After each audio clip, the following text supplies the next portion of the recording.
Welcome back to Big Fish in the Middle Kingdom, part of the Migration Media Network. I'm Brendan Davis, your host, and this week's guest is Sean Koopmans. Sean is a Dutch-Canadian who's been in Beijing for 17 years now.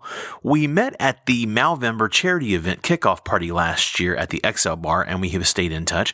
Sean is a former vintage car collector and restorer turned longtime Beijinger, and most recently he is the creator of a health-oriented company called Amazing Fresh Air Solutions, and we talk about them a bit in here. They make high-end machines for homes and businesses that are super serious about their indoor air quality, and I think it'd be nice to have one, but I don't, so this isn't an advertisement exactly. Luckily for my little studio here, my little Meow brand air filter plus the double pane storm windows do a pretty good job. It's funny, in the interview I say Xiaomi for some reason. I don't know why. I am also kind of following the ups and downs of the Chinese stock market, and they have been having, Xiaomi has been having a very rough time of things lately. So maybe that's why I made these slip. I wonder if I should ask Meow for an endorsement. Anyway, we are going to talk a bit about Sean's invention and his history, but we do geek out on cars quite a bit, which is fun. He talks about his collecting, especially back in Canada, and a little bit about what the scene is like here in China. It's not very active for various reasons.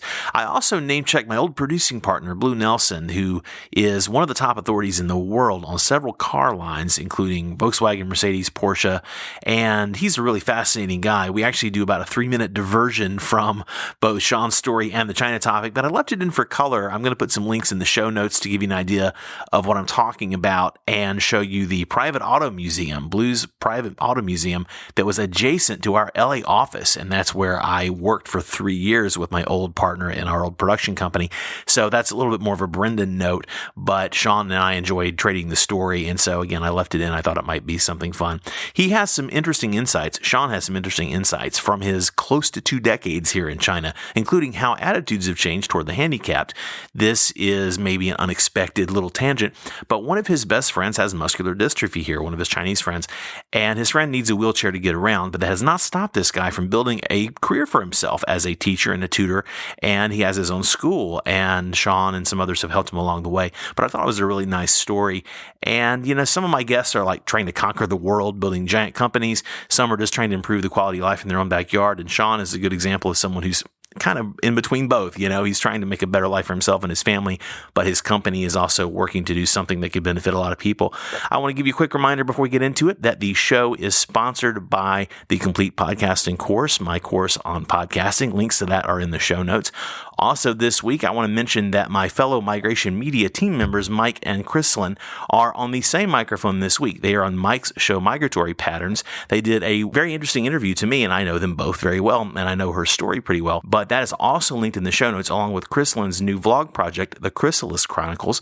So please be sure to check that out if you have not. I think Chrislyn has put in a great amount of work and is telling a really compelling, heartfelt story, and I really want to share this with everybody. And last but not least, How China Works, the new series that I'm doing with my friend and partner on this project, Ying Li, will debut November 1st, so please keep an eye out for that. But now, enjoy the interview with Sean Koopmans.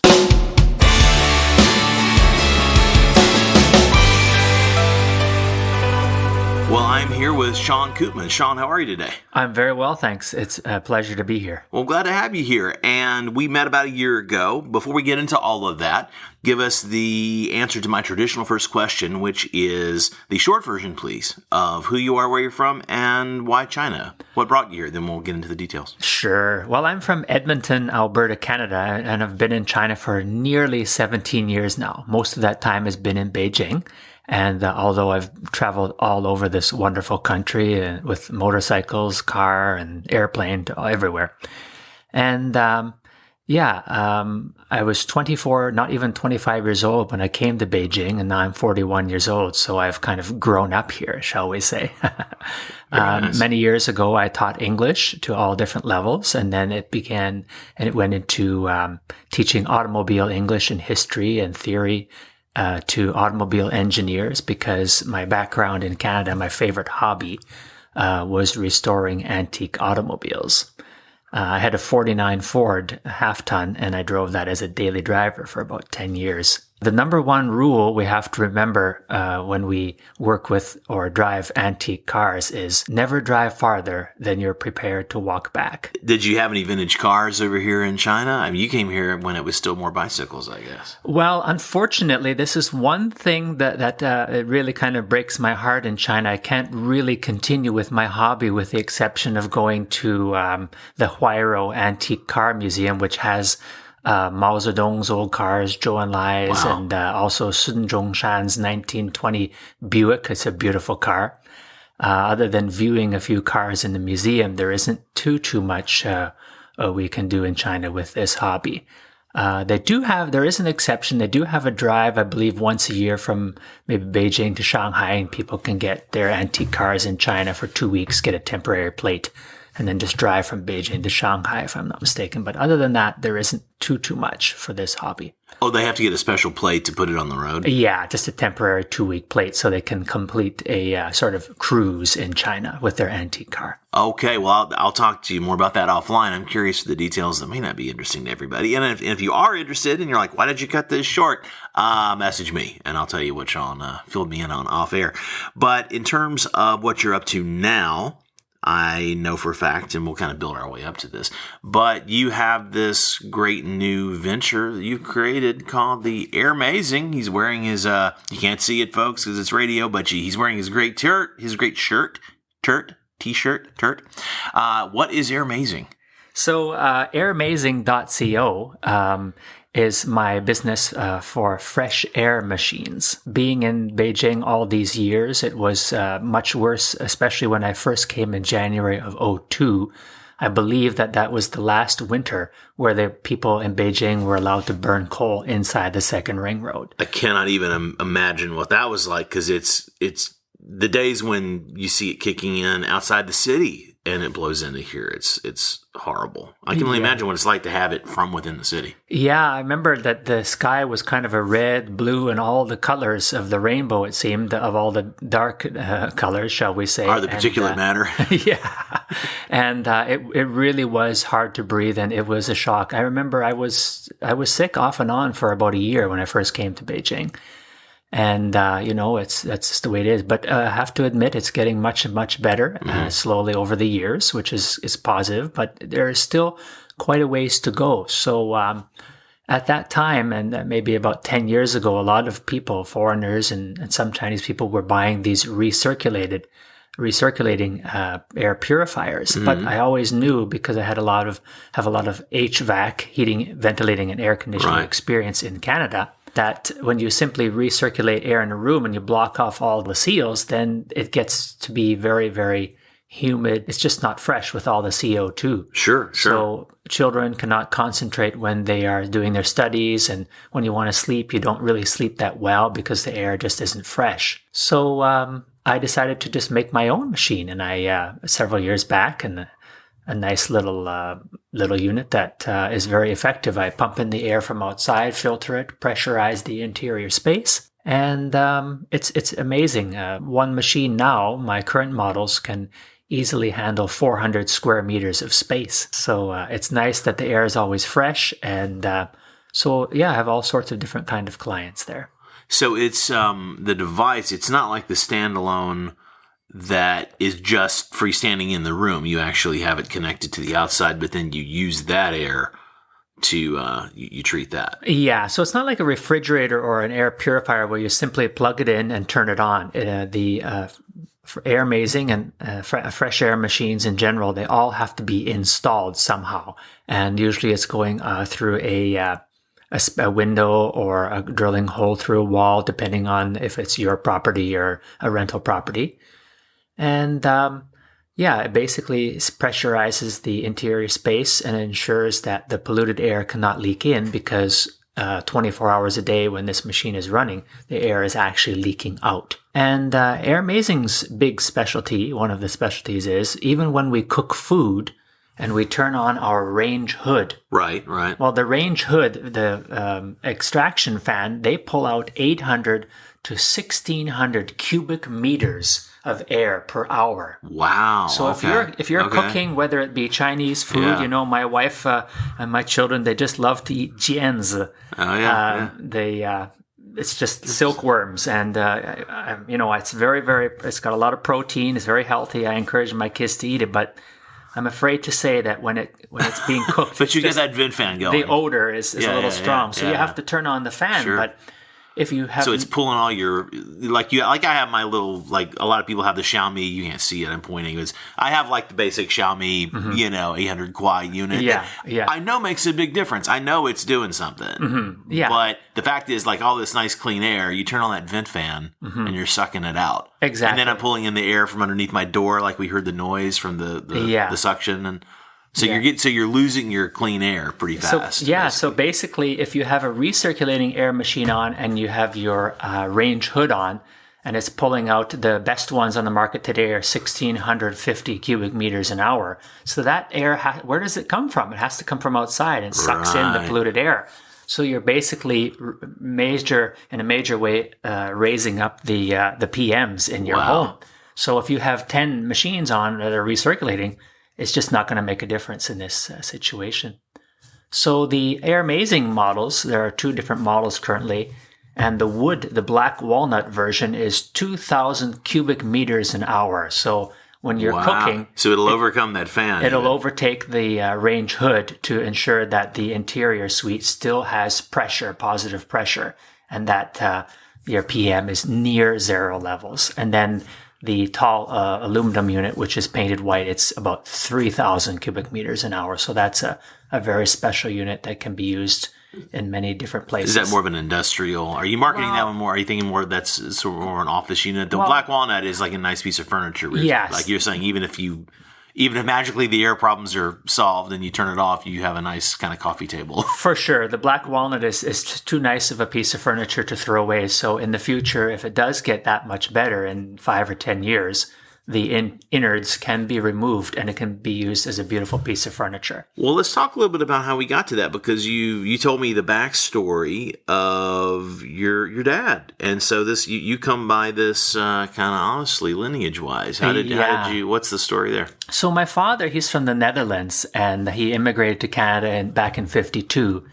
And he had a business with his father, and for 43 years, when I was a young kid, I grew up helping Dad, 5, 6 years old, building furniture out of solid wood or plywood. Mm-hmm. So Dad taught me that it's better off, there are many different companies on the market that make things out of particle board, and then they have a lot of particle board. The glue has urea formaldehyde gas. Yeah. And it's off-gassing. Off-gas, 24 hours a day, forever. And off-gas, we know anyone who, they're not as common. Well, you run into it here in different places, but especially in the States, for instance, all the big box retail stores like a Best Buy, and that have so many consumer products coming in with the packaging, the off gas, that's what you smell. If you don't know what that's called, yes, folks, when you walk into those stores like a Walmart, into the electronics section especially, or a Best Buy, and it's just the off gas, if you're sensitive to it,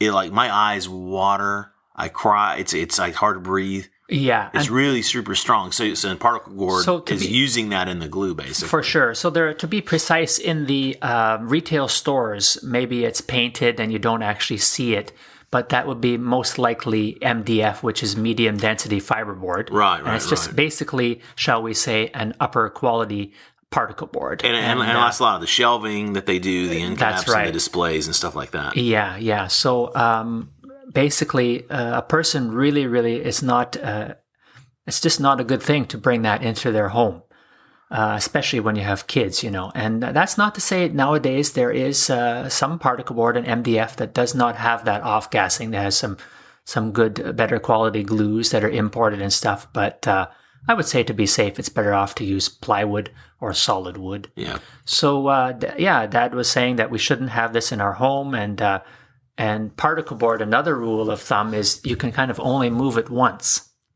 Yeah, exactly, before it starts to fall apart. Yeah. It's like the IKEA furniture that, it's got some styles sometimes, looks fun, but it doesn't really travel. Exactly. And like moving companies in the States, they will not, there's a waiver. Mm-hmm. So like if you're moving from one place to another place and they're packing your stuff and you've got, like, say, a coffee table, even if it's the highest end of the IKEA stuff or bookshelves, they will make you sign a waiver that they don't insure that. Yeah. Because it's not going to necessarily withstand the move. That's right.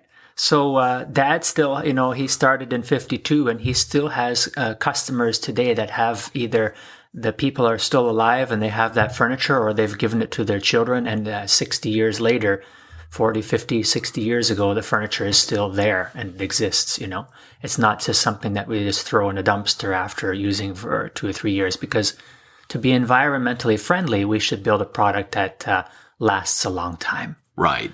So I've brought this into this idea, mentality. I brought this into my product with the Black Walnut Fresh Air Machine, Air Amazing Black Walnut Fresh Air Machine. And the wood comes from the States. And why did I choose black walnut? And that's because, there are so many beautiful woods. But black walnut is really, really famous for making gun butts. So if we have a gun, the back part of the buck is put against our shoulder area there, our breasts when we shoot. It's a very resilient wood. It's very strong and hard. So it can take a lot of stresses, which some woods cannot. So walnut in general is really super strong wood, but black walnut especially. Yeah, and it's a beautiful grain too. Mm-hmm. So Well, so what got you into? Obviously, you moved here during kind of at the very end of the baddest of the bad old days, pollution wise, and at the very beginning of starting to reform and fix it up. Mm-hmm. So that's what obviously have made an impression. But also, I know you have a family. I mean, when did the idea for the Air Amazing? When did this become your focus? Basically, when was when did this light really go off that you needed to address this? Well, basically in 07 and 08, I was always thinking about making a positive pressure machine, but never got around to it. Always busy with. In the past, I have taught many people in automotive in that field and stuff. So it's just it's always a matter of being too busy to get around to it. And then one day, my wife said, "Sean, we're going to buy a purifier machine. That's it." I said, "I'm sorry, darling, basically, the wife wears the pants in the family most of the time. That's okay. But this is one of the times where I just had to stand up and say, okay, that's it. I'm going to make a machine. We're certainly not going to have a recirculating machine and then have no fresh air in my home, in our home." So that's when it started many years ago, and built that first prototype. And after that, it was very, very good. So. Nice. And I know, again, the show's not an infomercial, but I've seen these, on you sent me pictures and the flyer and everything. So I know they're very nice. The difference between what you're doing, again, it's an installed piece of equipment. It's not just a thing you pick up and plug into the wall and off you go. So being that they're built out of black walnut that you import and it's handcrafted and, I imagine the price point in these is reflects the bespoke nature of this. What's kind of the range? So currently there are two different models: the black walnut version, which is made of solid wood again, and that would be 20,000 RMB per unit. And then the taller version, which is made out of aluminum and it's powder coated in white. It has a taller filter. It could have a little bit more airflow. That one is 19,000 RMB. Okay. So as we kind of wrap up talking about this unit, I am curious if you saw really positive effects right away once you sort of got your prototyping done and you had the thing that was solid and you felt good about. What kind of difference did it make, sort of for your family? That's a very good question. Previously when I walked into my home in the evening after finishing work.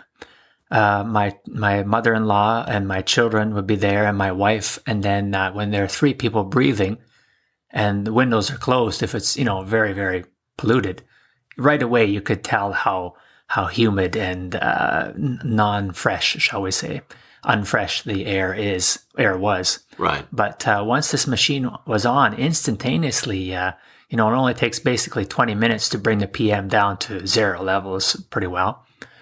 And maintain it there. But you can really breathe a lot better when you have a fresh air machine. Now, of course, there are different brands of fresh air machines, but my particular brand, Air Amazing, in addition to overcoming the range hood, it has a very, very large diameter fan, which ensures low RPM.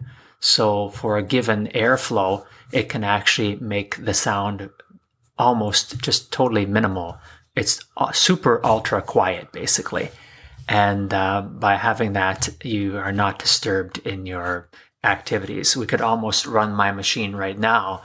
Oh, okay. When we're doing your radio program here, and you could hardly hear it. Because before we started, I mean, you saw, I closed everything, and I turned off my filter and everything. And so now it is like a studio, basically, but you're saying you just could probably run and we wouldn't even really hear it. Yeah.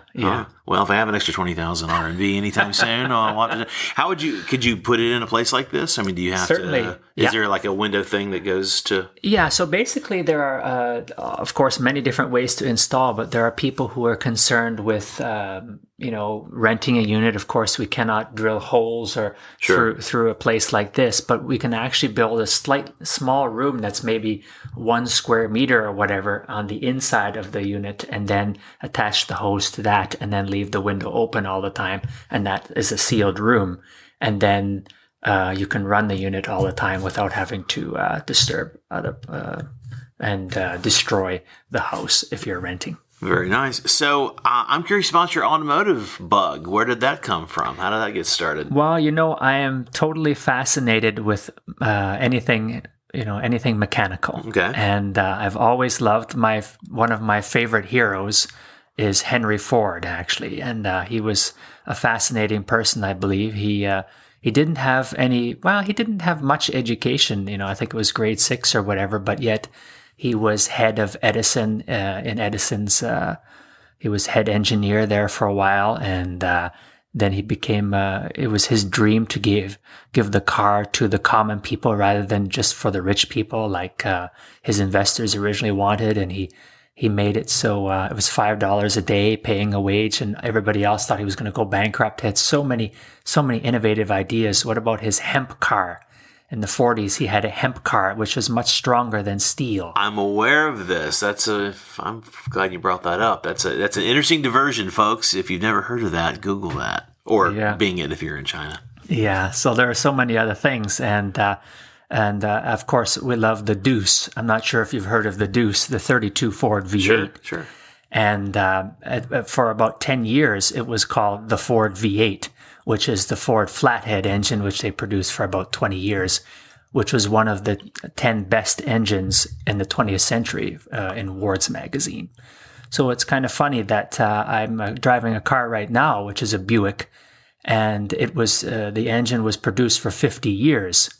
And it was also another one of Ward's 10 best engines of the 20th century, the Buick 3.8, and it's a toned-down version in China, mind you, the 3-liter, but it's got 380,000 kilometers on it, and it's just like new. Wow. When you produce something for 50 years, of course, all the problems are going to be gone. So what if it burns a little bit of extra gas? You don't have to worry about a breakdown, and when you're stopped on the road at a traffic light, the car isn't going to be shaking because it's very well balanced. My producing partner of 10 years, one of my best friends back in LA, my previous company, Blue Nelson, is actually, I won't diverge too much on this because he's not in China and he's not sitting here talking to me, but you would be interested in the backstory if anybody is really a gearhead, specifically interested in actually German cars. You already know who Blue Nelson is probably, but if not, you would search him. There is a guy who's got the same name who's popped up as like a amateur archaeologist in some reality show. That's not the guy. Blue Nelson, of the Volkswagen, Porsche, Mercedes, Beutler, Romisch, car collecting world. He's the only American who authenticates cars for like the VW Museum and the Mercedes Museum and Porsche. And he has some of the rarest, like prototype Porsches, some of the rarest cars in the world. Cool. And his private museum and garage was attached to our office in LA, where I was for 3 years. That was the last 3 years we worked together. But anyway, I digress. But pretty fascinating stuff. And I'll send you I'll give you some stuff offline here, Sean. And yeah, maybe if I come across anything cool, I'll put some links in there. I mean, he's friends with Jay Leno, pops up on his shows and stuff like that, finding rare, crazy stuff. But Duesenberg? One of my favorites. He used to deal with some of that. He's had various specialties. One of his cars he has there's a Beutler which was Coach built on a VW frame, and it was Dr. Porsche was experimenting with 4-seater cars. And this was the original 4-seater Porsche design thing where he had Beutler make a frame, made a coach, put it on a VW frame, and they built, I think it was 6 of them for the Geneva Auto Salon back in the 50s. And there's the prototype and then the others. And I think 2 of them, one of them's in the Porsche Museum. I think one of them's in another private collection, and one of them's in his garage in Los Angeles. Nice. So, so things like that. I mean, and he is like Audrey Hepburn's Romish. At one time, he was the biggest owner of Romishes in the world. I think he had like 22 of them at some point. Cool. So anyway, I digress. People are like, what does this have to do with China? Well, This is a conversation, damn it. And it'll go where it goes. So in terms of teaching automotive, so you actually were specifically mentioning that were you helping to train Chinese engineers on English terminology, or what were you doing there? Basically, one of my the first job that I did teaching was in Wuhan Ligong Daxue, and I was teaching people that were going to be learning automotives in the United States. They're going to become automotive engineers, and I taught them theory because I had formal training in automotives as well, as a person in my younger days. But so then I taught not only terminology but hands-on, theory, and also hands-on and history about automotives. So, and also driving, a lot of history in driving, because in China it's really there's not a lot of history for people. Maybe the majority of people haven't really driven more than 10 years. Exactly. And, the roads are getting so much better today, much, much better in regards to making new roads in China. But there's still some room for improvement for the roads as well as driving habits, shall we say. That's the nice way to put it.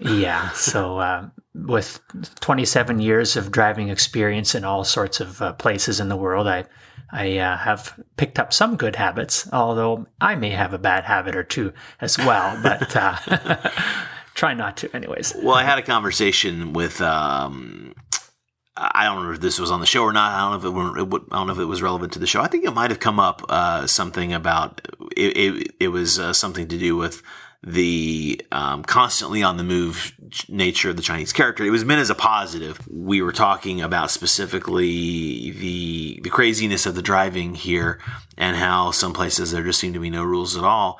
But I told him, I have been a passenger in cars in Rome quite a bit. I've actually got an Italian partner. I've been in Rome. So actually the Chinese can stand proud. They're definitely not the scariest drivers, at least even in my experience. In Rome, it's just absolutely, it's like Lord of the Flies.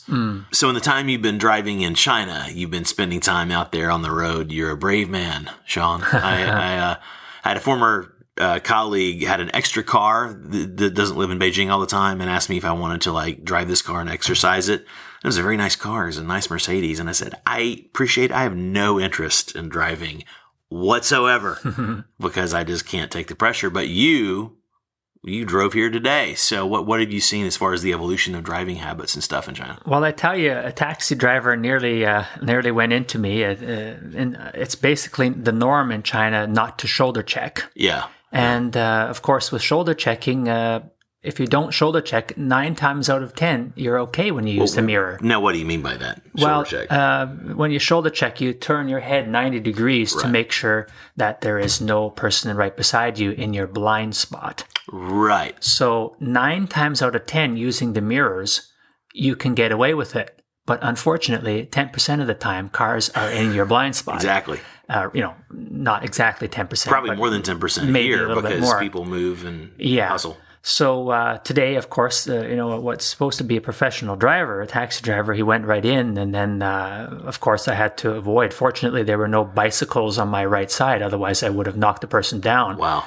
And, it was just instinct to pull over. And then I just said to him, just like in the driver's license, when I studied my Chinese driver's license, we don't need to swear. We can just simply say, hey, be more careful next time, And so he was embarrassed, and we just went on. So, but this happens basically 1 or 2 times a day when I go out driving in Beijing, and it's a very normal thing. But we really, really should learn to shoulder check. It's a habit that's it's definitely a very wise thing to do, especially when we're on a motorcycle. And basically, it's the first 2 months that is the learning curve for the foreign person who starts driving here.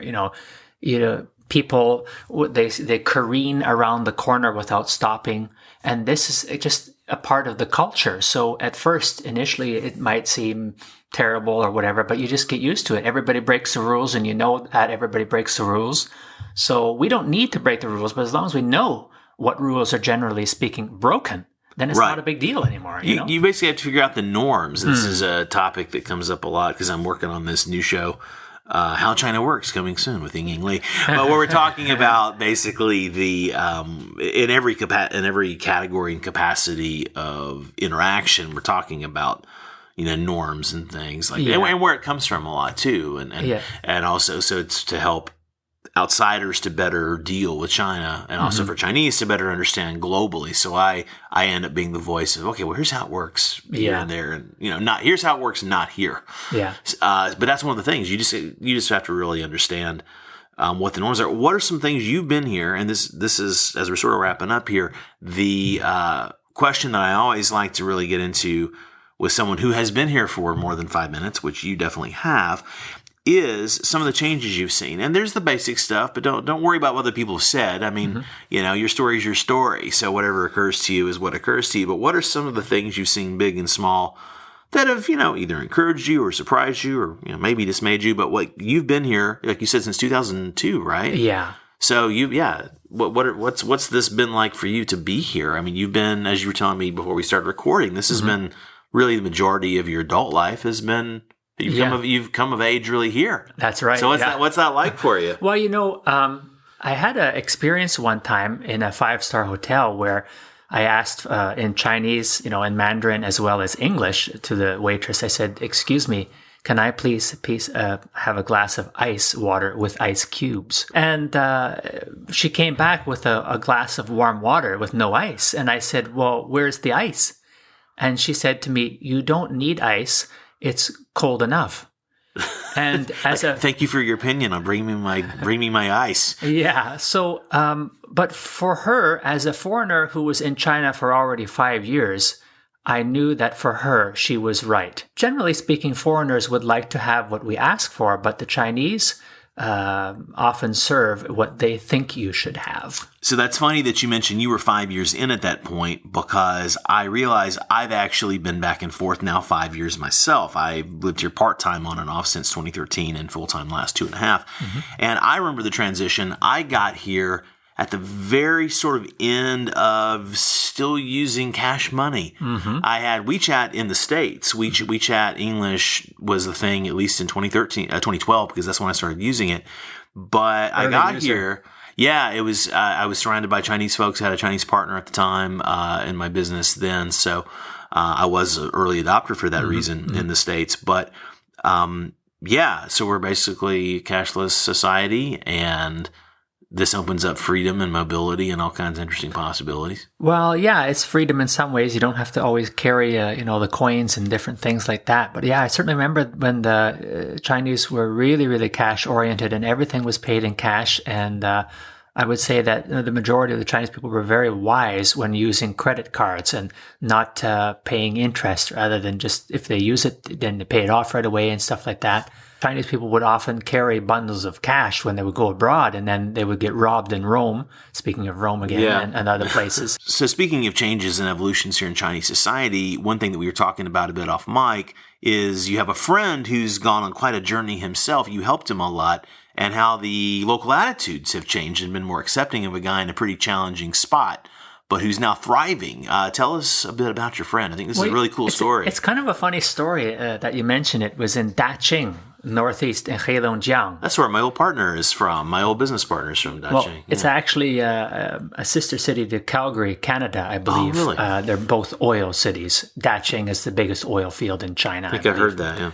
So I was having my hair cut one day, and I didn't know. I was only in China for a month, so I hardly even knew how to say ni hao properly. And so I was having my hair cut, and then this guy who I never met before, he said with his hand, he motioned, "Follow me." So I went with him, and it was 11 o'clock in the morning. He took me to this house. It's just maybe 100 meters away. And I saw this guy in bed. He was laying down there. I thought, Jesus, this guy, he's a lazy guy. It's 11 o'clock in the morning. Why isn't he out of bed? Because he was covered with a blanket, you know. No. So this man, the haircut fellow, he removed the blanket, and then he lifted the man into his wheelchair because he's got congenital muscular dystrophies permanently, you know. So I realized that he was a wheelchair-bound person at that time, and he said, "Hi!" And so enthusiastic. I was the first foreigner that he ever met, yet his English is just like a native English speaker. He was already teaching English at that time for 10 years, and he used the computer to practice his English, and just a genius, this man. So a few years later in Shenzhen, I think it was 2010, I went to see him, and I spent about 6 months of my life there. It was a very interesting experience. I wanted to help him start an English school. And for a person who's wheelchair-bound, some of the people in China thought that maybe he was like mentally challenged or something. Yeah, they think the physical and the mental are connected. So basically, I would push him around in the street, and people would wondering what this guy is doing with this other person. Are you kidnapping this man? Yeah. What are you doing? So I helped him start in his home. He had about 35 students, kids, and the parents, after about 6 months, believed in him and they realized that his English level was very, very good. So now, 8 years later, he's still running his little school, and he's making about 80,000 RMB a month, and he only works about 15 hours a week, so he's very happy. He's doing great. And he's doing better than most of us. So that was a good memory, and he's definitely the funniest person I have ever known. Yeah, that's awesome. And and so you've seen like you said, it sounds like you helped him to become accepted in his community. But you've seen has he talked about the attitudes changing toward him? Yeah. So everybody in the complex, they know now that he has his doctorate degree. Wow. And very smart man, and so people really have respect for him and treat him very well. So. He's kind of the king in his neighborhood. That's an awesome story. Yeah. Thanks, man. As we sort of land the plane here, you do have from the photos I've seen, two lovely family, two lovely daughters. What are your hopes and thoughts about China here in the future and raising your family here? Yeah, well, I've been here for so long. When I go back to Canada, I actually have reverse culture shock. So with the exception of being in Edmonton in the summer for 1 or 2 months when it's nice and warm, and, because now it's already inhuman, minus 30, later minus 45 degrees Celsius. Whoa. Right now? Yeah, well, it will be very soon. Oh, that's brutal. Yeah, so basically I'm here in China to stay. My kids love art, and there's lots of opportunities for different things here and for business and stuff. So China is the place to be. Awesome. Well, Sean, thanks so much, man. Thank you for having me today. All right, that's the show this week. Don't forget to find out more about Sean or any of the things we talked about in the show. You can check the show notes out. They are linked in the episode here, or search crazyinagoodway.com for that. Thanks again for listening, and I'll see you next time.